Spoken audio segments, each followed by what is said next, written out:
But I feel that we're seeing an escalation with the internet and these tools. Any advice on that?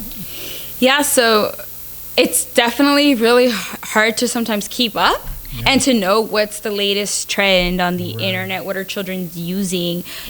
But I would really recommend it, depending on your child's age, if they have cell phones, if they have access to tablets, to parent control as much as you can, and monitor their time using any type of social media or just screen time in general, because there's so much. And oftentimes we could see that maybe not even purposely, but kids could be just clicking around, and next thing you know, they're seeing very inappropriate things on their tablet, on their cell phone. We're hearing that a lot. And then there's even purposely, of course, where children are really getting into the internet, and sometimes they're becoming so internet savvy more than us, so we don't even know what's going on. That's right. So it's really important, depending on their age and how much control you could actually have over your child, to know if they're really young, you're definitely going to want to know their passwords.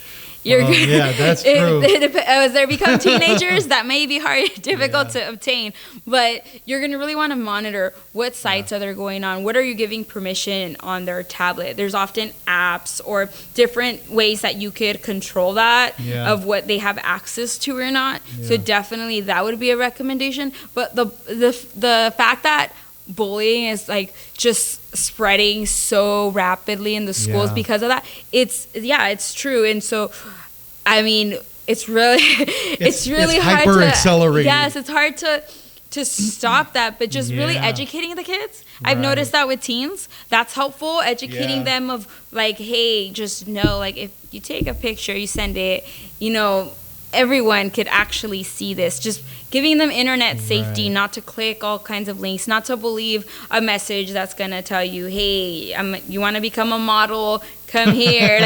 These things are happening a lot, even in this community. I know. And it's like educating the children. It's scary. Yes, these things are not real, or check with me, telling them, hey, if you have any questions, talk to me about it. Educating the children, even about sending inappropriate pictures, that's child pornography. That's right. And a lot of families and kids don't realize that if children are taking sexually inappropriate pictures of themselves, exposing themselves, they're holding child pornography in their phone. And if they're sending it, that's spreading child pornography, even if it's yours or not. So sometimes educating, I've noticed, helps teens or youth understand, I didn't know I could really get in trouble like this, and the dangers of that.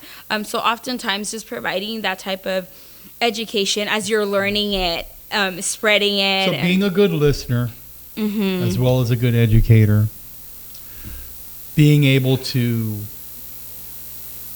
take your time-ins, and be more with your child rather than apart. And that, for a lot of us parents, that's a different world. Yeah. Not for all of us. I know for some of you it's a common world, but for some of us, we didn't grow up that way, and it's a very different way of looking at things. When I grew up, this was mom's place, this was dad's place, and you were somewhere in the awkward middle trying to figure it all out. And you're in a world today where everything is completely different, and it's so valuable to have all this information. We're so grateful to have you here, and to learn all of these tools that we can have available. And like I said, if any of you need to come back to this video and look at it again, I would highly recommend it. Or if you know somebody whose child might be getting bullied, or somebody whose child is a bully, and you might want to recommend them to watch the video. You don't actually have to say, hey, your kid's a bully. You just send them the video. And maybe just by them watching it, they might say, hey, I see some of that behavior in Johnny, or because I think in this video series, we really want to help open up everyone's eyes to this topic. Yeah, I agree. That awareness piece, I think, is central, and ultimately not to feel guilt or shame if this is happening in your home, or if you may be involved in this cycle yourself right now, that, you know, there's hope for change, and being able to encompass this like world of like changing behaviors and to have healthy relationships and behaviors. It's all obtainable, but it's step by step. It's not going to happen just overnight. Yeah, it's not. And communication is definitely the piece that I think that would be the main thing to get from there. That if you don't spend maybe 15 minutes a day listening to your child about how they're feeling, maybe start that. And we could even start there, like spending maybe 10, 15 minutes a night, maybe before bed, just listening to your child, how they're doing. Not like preaching at them, not telling them what they did wrong if they forgot to do their chores, but maybe just listening and saying, what was your highlight of your day? Or how do you feel? And just really hearing that, and maybe even starting there with 10, 15 minutes a day. And I think that could make the ultimate difference. Hopefully this video will help some of you, and we'll be coming back again with Virginia.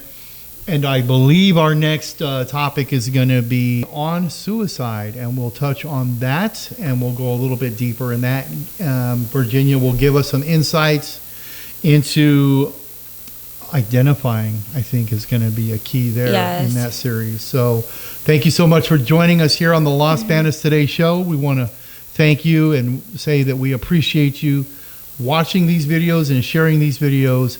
And have a good evening. Thank you, Virginia, for joining us here on the show. Thank you for having me. Thanks. Bye-bye.